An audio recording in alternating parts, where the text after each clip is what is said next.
further.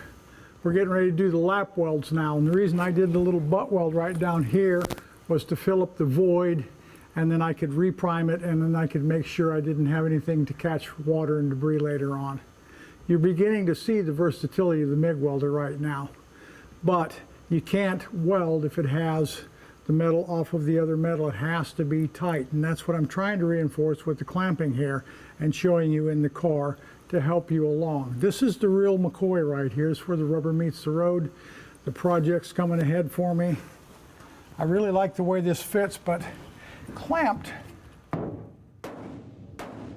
I want it to be, it's got a little thing that registers right here in the floor for me. And you see how you can adjust stuff. Stop, think about what you're doing. I want you to have fun building your project. This is when you can blow off some steam. Besides that, you're building a better car.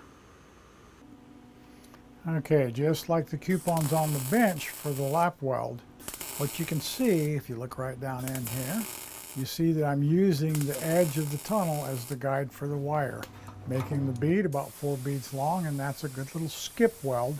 It's lapped but called a skip weld because it's short and only in a few areas.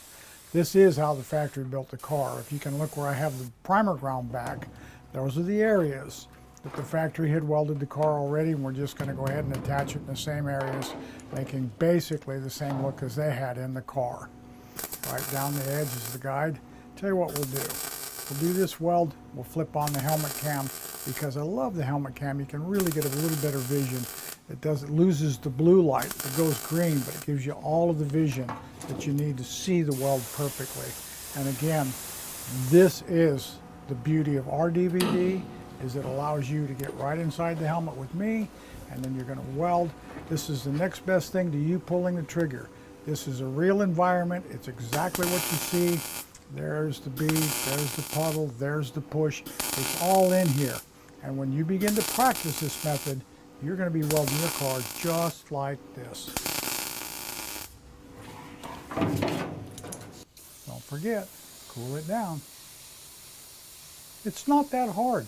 Practice, it is a skill set, but you're going to enjoy it. I don't think you can just beat everything into place with a hammer. Watch the clamp do the work for me. Tight is right. There it goes down just like that.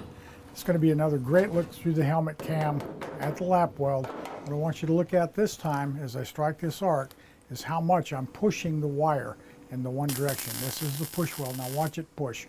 Right here, you can, whoop, there it goes. One more time. That's about 5 beads down there and cool it down. It's a great lap weld.